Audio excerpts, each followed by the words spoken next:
Arnold সোয়াজনেগার এমন একটি মানুষ যিনি ওনার জীবনে যে ফিল্ডেই প্রবেশ করেছেন সেখানেই উনি টপ পর্যন্ত পৌঁছেছেন। Body building, modelling, business, acting, politics, military, প্রতিটা ফিল্ডেই তিনি টপ লেভেলে পৌঁছেছেন। কিন্তু উনি এমন একটি ব্যাকগ্রাউন্ড থেকে বিলং করতেন যেটা হয়তো আপনারা কল্পনাও করতে পারবেন না। আর উনি ওনার জীবনের এই সমস্ত অভিজ্ঞতা একটি ইভেন্টে 50 মিনিটের এমন একটি স্পিচ দিয়েছিলেন যে স্পিচটার আজ 100 মিলিয়নেরও বেশি ভিউ আছে। আর আপনি হয়তো বিশ্বাস করবেন না, আজও লাখো মানুষ ওই স্পিচটা কন্টিনিউ শোনে। আর আমি নিজেও ওই স্পিচটা 15 থেকে 20 বার শুনেছি। আর ওই স্পিচের মধ্যে উনি ওনার 6টা সাকসেস রুলস বলেছেন। তাই আপনি কি তৈরি আছেন ওই 6টা সাকসেস রুল সম্পর্কে জানার জন্য? তো চলুন শুরু করা যাক। এখানে আমি সফলতা সম্পর্কে কথা বলতে এসেছি। আমি প্রথমে 3টে রুলসের কথা বলবো, আর তারপরে আমি পরবর্তী 3টে রুলসের কথা বলবো। সফলতার প্রথম নিয়ম হলো আপনার কাছে একটি লক্ষ্য বা একটি ভিশন থাকতে হবে। যদি আপনার কাছে একটি লক্ষ্য না থাকে, একটি ভিশন না থাকে, তাহলে আপনি এটা বুঝতে পারবেন না যে আপনাকে কোথায় যেতে হবে। আর আপনি রাস্তা হারিয়ে ফেলবেন। আর আপনি সেখানে কখনোই পৌঁছাতে পারবেন না যেখানে আপনি যেতে চান। আর আমি নিজেকে অনেক ভাগ্যবান মনে করি, কারণ আমার কাছে একটি ভিশন ছিল। আমার জন্ম দ্বিতীয় বিশ্বযুদ্ধের পরে 1947 সালে অস্ট্রেলিয়াতে হয়েছিল। আর আমি যখন ধীরে ধীরে বড় হচ্ছিলাম, আমার চারপাশের পরিবেশ আমার একদমই পছন্দ হচ্ছিল না। আর আমি কোনো না কোনোভাবে সেখান থেকে বাইরে বেরিয়ে আসতে চাইছিলাম, কারণ আমি নিজেকে একটি ফার্মার, ফ্যাক্টরি লেবার অথবা এই রকমেরই কোনো ছোট কাজ করতে দেখতে কল্পনাও করতে পারতাম না। আমার বাবা মা চাইতো যে আমি সেখানেই থাকি, আমি বিয়ে করে নিই, আমার সন্তান হয়ে যাক, আর আমি তাদের মতোই একটি সিম্পল লাইফে বেঁচে থাকি। কিন্তু এটা হলো আমার বাবা মায়ের স্বপ্ন, আমার স্বপ্ন নয়। এমন একটি এনভায়রনমেন্টে থাকার পরেও আমার ভীষণ, আমার গোল জানি না কেন সবার থেকে আলাদা ছিল। আমার মনে হতো আমি ইউনিক অথবা বড় কিছু করার জন্য জন্ম নিয়েছি। আমার মনে আছে যখন আমার বয়স ছিল মাত্র 11 বছর, তখন একদিন আমি স্কুলে যাই। আর সেখানে আমাদের একটি ডকুমেন্টারি দেখানো হয় আমেরিকার সম্পর্কে, যেখানে আমরা দেখতে পাই অনেক উঁচু উঁচু বিল্ডিং, বড় বড় ব্রিজ, 6 লেন্থ হাইওয়ে। আর এই সব কিছু দেখে আমার ব্রেনে একটি কথাই চলতে শুরু করে যে এটাই হলো সেই জায়গা যেখানে আমি যেতে চাই, যেখানে আমি থাকতে চাই। কারণ আমি অস্ট্রেলিয়াতে থাকতে চাইছিলাম না, এখন আমি আমেরিকা যেতে চাইছিলাম। কিন্তু প্রশ্ন হলো আমেরিকা আমি কিভাবে যাব? কারণ ওই সময় ফ্লাইটে ট্রাভেল করাটা অনেক কস্টলি ছিল। আর এরপর একদিন স্কুল শেষ করে একটি স্টোরের সামনে দিয়ে আমি যাচ্ছিলাম, যে এই স্টোরে আমেরিকার জিনিসপত্র বিক্রি হয়। আর সেখানে আমি একটি ম্যাগাজিন দেখতে পাই। ওই ম্যাগাজিনের উপরে লেখা ছিল রেগ পার্ক। আর উনি 3 টাইম মিস্টার ইউনিভার্স ছিলেন। আর আমি ওনাকে সিনেমাতেও দেখেছিলাম। আর ওই ম্যাগাজিনের কভারে লেখা ছিল কিভাবে রেগ পার্ক মিস্টার ইউনিভার্স পরবর্তীতে একটি সুপারস্টার হয়েছেন। আমি ওই ম্যাগাজিনটা কিনে নিই আর বাড়ি ফিরে আসি। আর আমি বারবার ওই ম্যাগাজিনটা পড়তে শুরু করি। ওই ম্যাগাজিনের মধ্যে সব কিছু ছিল, রেগ পার্কের ট্রেনিং প্ল্যান, কিভাবে উনি ইংল্যান্ডের একটি ফ্যাক্টরি পার্কে প্রতিদিন 3 থেকে 4 ঘন্টা ওয়ার্কআউট করতেন, mister Europe, mister great Britain এবং সবশেষে মিস্টার ইউনিভার্স জেতেন। আর সবশেষে কিভাবে উনি হারকিউলিস মুভিতে সুযোগ পেয়ে যান। আর এটা পড়ে আমি চিন্তা করি, বাহ, এটাই তো আমার লাইফের ব্লুপ্রিন্ট। আমিও ওই রেগ পার্কের মতোই বডি বিল্ডিং চ্যাম্পিয়ন হতে চাই। আমিও সিনেমা জগতে আসতে চাই। আমিও কোটিপতি হতে চাই। আমিও ফেমাস হতে চাই। আপনাদের আমি বলে বোঝাতে পারবো না ওই সময় আমি কত বেশি এক্সাইটেড ফিল করছিলাম, কারণ আমি জেনে গিয়েছিলাম আমাকে কোথায় যেতে হবে। একবার ভেবে দেখুন, আজ বেশিরভাগ মানুষই জানে না যে তাদের কোথায় যেতে হবে, কিন্তু আমি জানতাম আমি একটি বডি বিল্ডিং চ্যাম্পিয়ন হব, একদম ওই সুপারস্টারের মতো। আর আমি ওই সময় অনেক রিল্যাক্স ফিল করছিলাম, কারণ যখন আপনার কাছে একটি গোল, একটি ভিশন থাকবে, তখন সব কিছু আপনার কাছে সহজ হয়ে যাবে। একটি সার্ভে থেকে জানা গেছে আমেরিকার 74% মানুষ তাদের চাকরি পছন্দ নয়। তারা তাদের চাকরিটা এই কারণে করছে না যে চাকরিটা হলো তাদের স্বপ্নের চাকরি, বা এই চাকরি পর্যন্ত তারা তাদের প্যাশনকে ফলো করে পৌঁছেছে, বরং এরা কোনো রকমের লক্ষ্য ছাড়াই, কোনো রকমের ডাইরেকশন ছাড়াই ঘুরছিল। আর তারা চারিদিকে অনেক রকমের চাকরির অপরচুনিটি দেখতে পায়। তাদের মনে হয় যে অ্যাপ্লাই করে দিই, আর কিছু জায়গাতে তারা সিলেক্ট হয়ে যায়। আর এরপরে তারা ওই কাজ করা শুরু করে দেয়। আর সত্যি বলতে বিলস পে করার জন্য কাজ তো করতেই হবে, আর এই কারণেই তারা কাজ করা শুরু করে দিয়েছে। কিন্তু যখন তারা কাজ করা শুরু করেছে, তখন তারা কাজ করতে গিয়ে বুঝতে পেরেছে এটা তো অনেক বোরিং একটি কাজ, এদের কাজ করতে একদমই মজা আসে না। এখন তারা কি করবে? একবার ভেবে দেখুন, কেবলমাত্র 26% মানুষ এমন আছে যারা তাদের কাজকে পছন্দ করে আর সম্পূর্ণ প্যাশনের সঙ্গে সেই কাজটা করছে। কেবলমাত্র 26% মানুষ।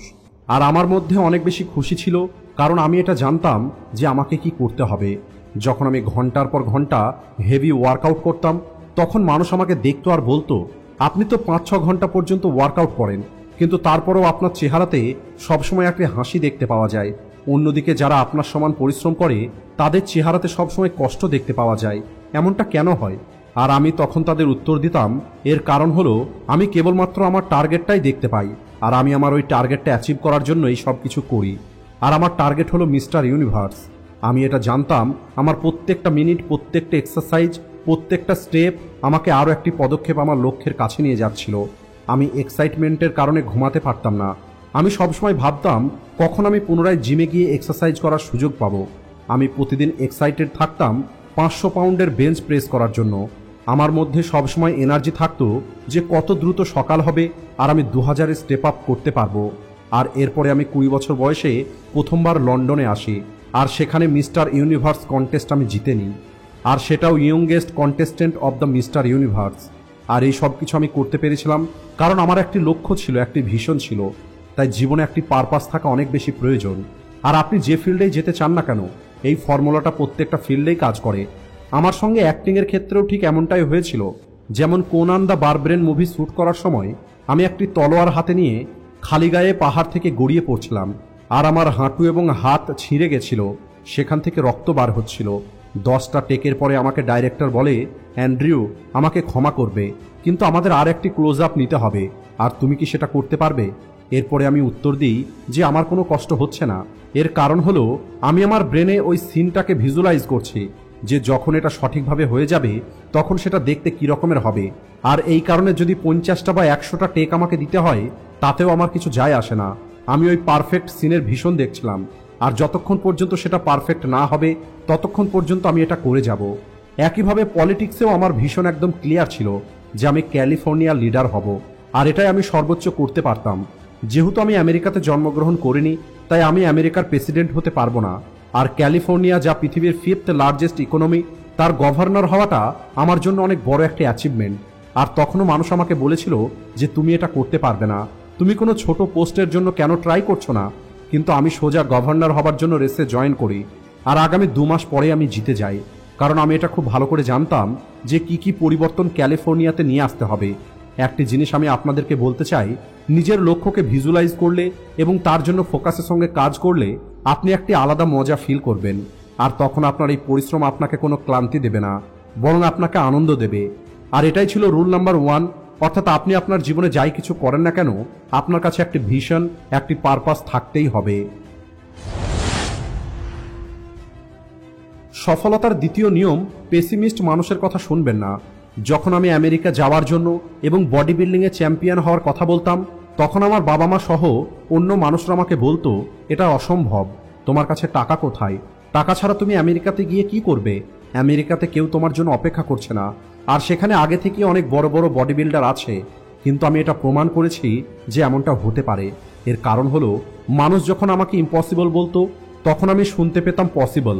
কারণ আমি বিশ্বাস করি, যেমনটা নেলসন ম্যান্ডেলা বলেছিলেন, সব কিছু ইম্পসিবল হয় যতক্ষণ না সেটা কেউ করে দেখায়। আর আমি ভেবেছিলাম ওই কেউটা আমি হব। এতদিন পর্যন্ত হয়নি, ঠিক আছে, তাহলে সেটা আমি করে দেখাবো। মানুষের নাকে আমি হ্যাঁ মনে করেছি। আর বডি বিল্ডিংয়ের পরে যখন আমি মুভিতে জয়েন করার চেষ্টা করি তখনও এই সেম কথাই আমাকে বলা হয়। যখন আমি একটি হলিউড এজেন্টকে বলি যে আমি সিনেমাতে আসতে চাই, তখন সে আমাকে বলে, আর্নল্ড, তুমি কি আমার সঙ্গে মজা করছো? এরপরে আমি একটি স্টুডিওতে গিয়ে যখন বলি আমি সিনেমাতে লিড রোল করতে চাই, তখন সে হাসা শুরু করে আর আমাকে বলে, এটা ইম্পসিবল, তোমার যে লুক, এই লুকে কেউ হিরো হতে পারে না।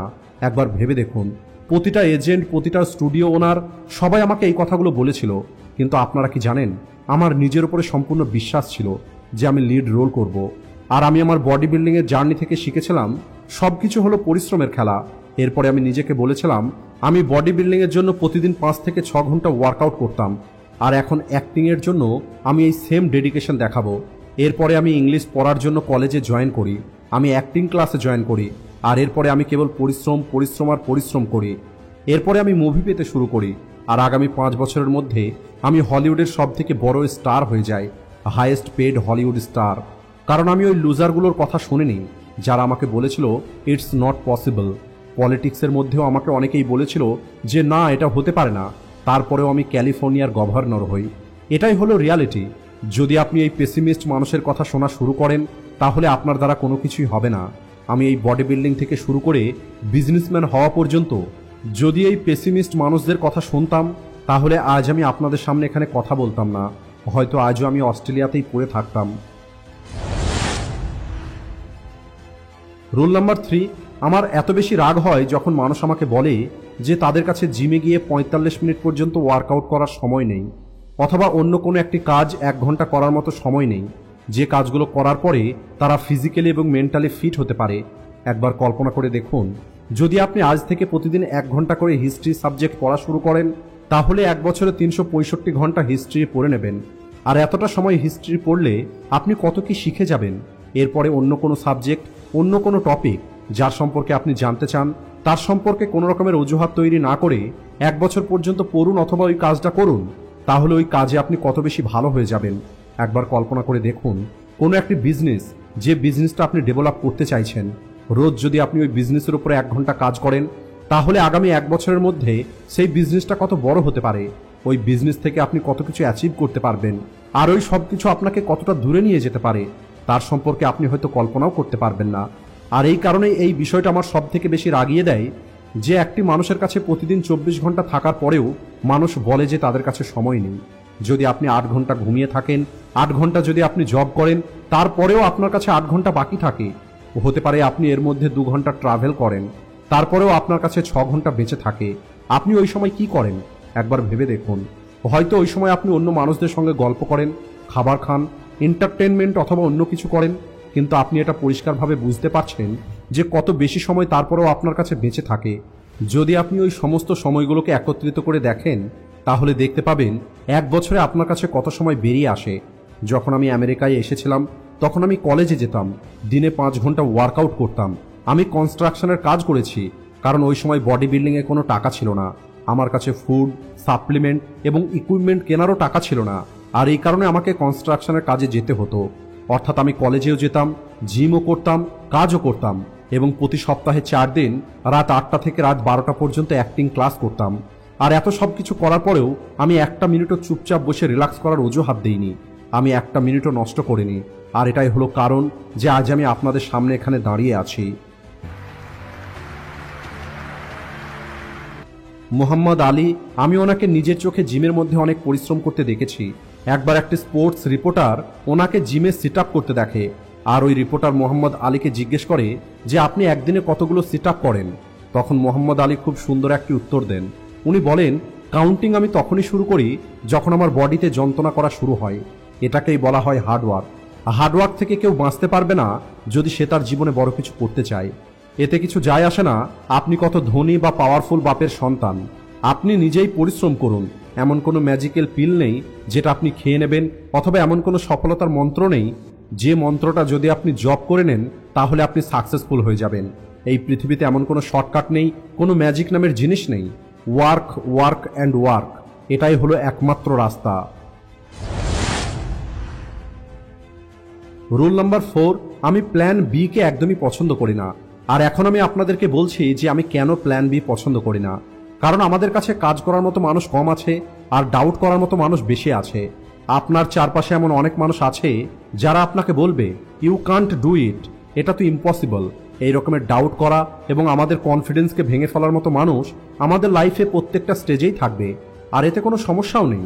সমস্যাটা তখনই শুরু হয় যখন আমরা তাদের কথা শুনে নিজের উপরে ডাউট করা শুরু করি, আর আমাদের প্ল্যান বি এর প্রয়োজন অনুভব হয়।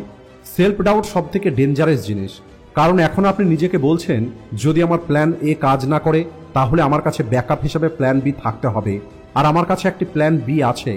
আর যখনই আপনি আপনার প্ল্যান বি সম্পর্কে চিন্তা করবেন তখন আপনার এনার্জি, আপনার অ্যাটেনশন ডাইভার্ট হয়ে প্ল্যান এ থেকে প্ল্যান বি তে চলে যাবে। আর এখন যদি আপনি আপনার প্ল্যান এ এর উপরে কাজ করতে গিয়ে আপনি প্ল্যান বি সম্পর্কে চিন্তা করেন তাহলে এর অর্থ হলো যে আপনি আপনার প্ল্যান এ কে 100% দেননি। আর যদি আপনি আপনার প্ল্যান এ এর উপরে 100% না দেন তাহলে আপনার এই প্ল্যানটা ফেল হবেই।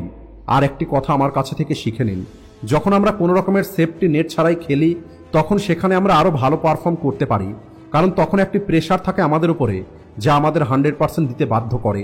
যদি আপনার কাছে প্ল্যান বি থাকে তাহলে এর জন্য খুশি হওয়ার কিছু নেই, যে আমার কাছে একটি প্ল্যান বি আছে। আমার যদি প্ল্যান এ ফেল হয়ে যায় তারপরেও আমি সেফ থাকব, এটা কোনো ভালো কথা নয়।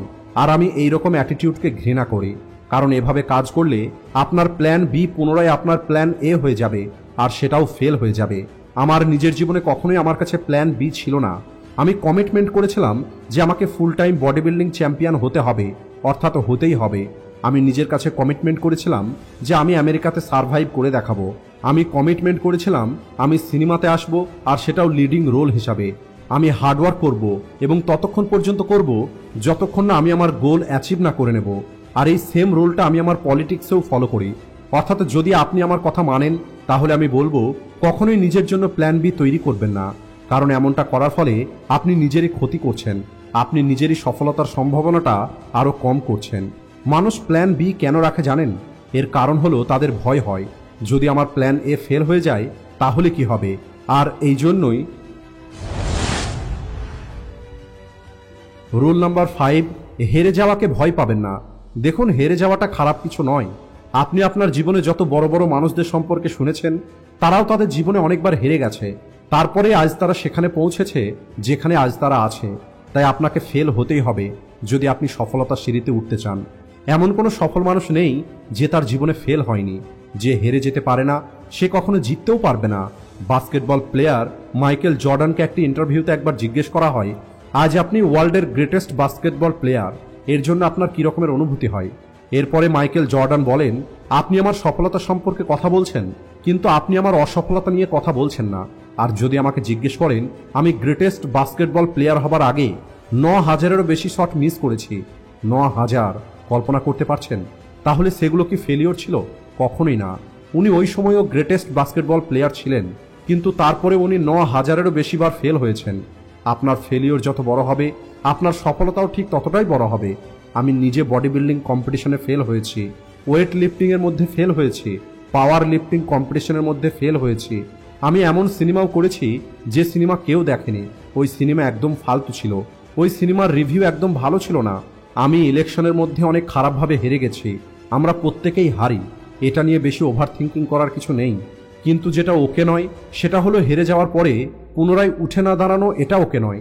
পুনরায় পেন হবার ভয়ে এফোর্ট না দেওয়া, এটা ওকে নয়। নিজের ভাগ্য অথবা অন্য কাউকে দোষ দেওয়া, এটা ওকে নয়।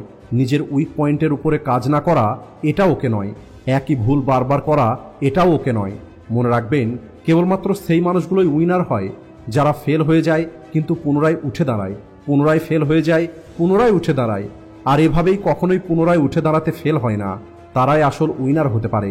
আর এই কারণে আমি বলতে চাই, হারতে কখনোই ভয় পাবেন না। কারণ যদি হেরে যাওয়ার কথা চিন্তা করেন তাহলে আপনি সেখানেই থেকে যাবেন। আপনি আপনার জীবনে কখনোই ভালো ডিসিশন নিতে পারবেন না, আপনি আপনার কাজে ফোকাস করতে পারবেন না, আর এভাবে আপনি আপনার জীবনে কোথাও পৌঁছাতে পারবেন না। অর্থাৎ হেরে যাওয়ার ভয়ে আপনি সেই কাজটা করতেই পারবেন না যে কাজটা আপনি করতে চান। So relax, it's okay to fail. পুনরায় আপনি আপনার সর্বোচ্চ চেষ্টা করুন। যাই কিছু আপনার কাছে আছে সেই সব কিছু লাগিয়ে দিন। আজ নয়তো কাল, দেরিতে হলেও সফলতাকে আপনার কাছে থেকে কেউ দূরে নিয়ে যেতে পারবে না। আর 6 নম্বর নিয়ম হলো, এই সব কিছু করার পরে যখন আপনি সফল হয়ে যাবেন, যখন আপনার কাছে সেই সব কিছু থাকবে যাই কিছু আপনি চেয়েছিলেন, তখন যাদের প্রয়োজন এবং এই সমাজকে অবশ্যই সব কিছু ফিরিয়ে দিতে হবে। কোনো না কোনোভাবে আপনাকে আপনার কন্ট্রিবিউশন রাখতেই হবে, কারণ এটাও সফলতার খুব ইম্পর্ট্যান্ট একটি রুল যা আপনাকে ভিতর থেকে সফল ফিল করাবে। ধন্যবাদ।